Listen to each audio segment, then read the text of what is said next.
Hey everybody, Gears here, and this little guy is a 200 watt AC converter.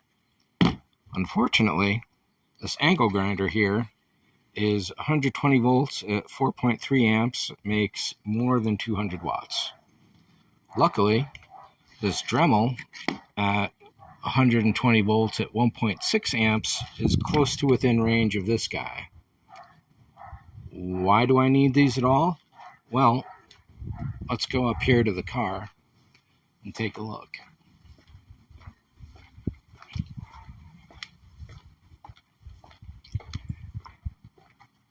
So I'd like to start painting the car in the next couple weeks at latest. The thing I have to do before I paint the car is fix this. So how this happened, what's going on, it's a lot of Bondo, the metal is chipped. It's a terrible situation.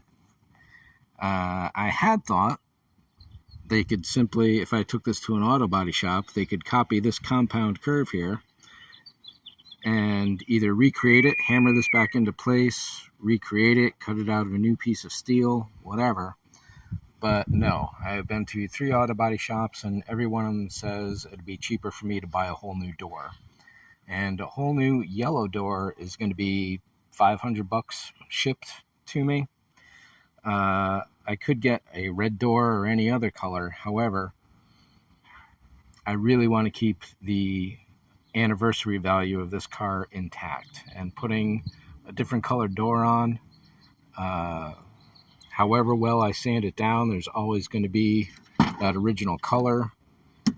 Pull off this inner piece, look inside, and all of that inside is yellow. I'd have to paint all that, and so on. And a lot of these doors are just shells, so they don't have the windows, they don't have the mechanisms, they don't have anything. So I would have to take this door apart entirely and take all the components and put it into the new door, in addition to paying $500-600 for the door shell itself. So I'm thinking, if I take that, well, the angle grinder would have been ideal, but even the Dremel, if I go out to a junkyard and I just cut out this little section, I'm hoping that I can take that to an auto body shop and say, look, just cut that out, put this in, nice simple welding job, done. How simple? I don't know. That could get real complicated fast, I think. So, but that's my initial step. Nearest junkyards with N1-350Z are about 70 miles away. Just about an hour's drive out in San Bernardino, Ontario, California, not Canada. And yeah, so it's going to be a process. And then if this Bondo here goes way down there, if it goes over here, what's going on with the Bondo, I don't know. So I have to take all of this down to see what we're looking at. And yeah, even cutting it out, there's all of this backside. Are they going to have to weld all of this too? It's really tough to tell.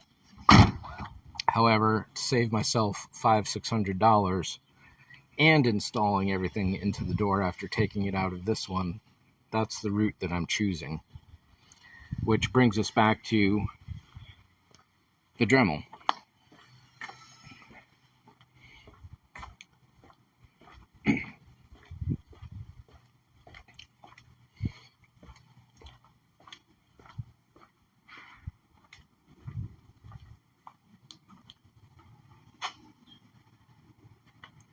So I am going to guess that with enough of these discs, I would be able to cut out a piece of the door.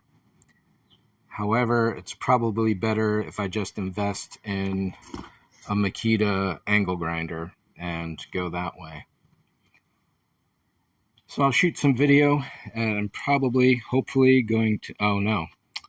If this thing worked off of that, then I could just go tomorrow. If I have to buy a Makita angle grinder, then either I go to Home Depot now or I find it online, probably a little cheaper. So maybe I go to the junkyard tomorrow, maybe not. We'll see. But either way, I'll bring the video along and keep the whole process going. Wow, is that really it for this one? Yeah, I guess so. There's for the car, I've got the Harbor Freight tent I have in mind that I want to get. I was going to rent an air compressor, but it's probably just going to be easier just to buy one for a similar price. Again, Harbor Freight. So I got those two purchases to make, and then I would set the tent up essentially right in this area here. It will just barely fit. My big concern is that it's only 10 feet wide. I may not have enough room on any given side of the car to do a good spray paint, which means either moving the tent around the car or moving the car within the tent so it's closest to one side to give me the maximum room on the other side that I'm painting.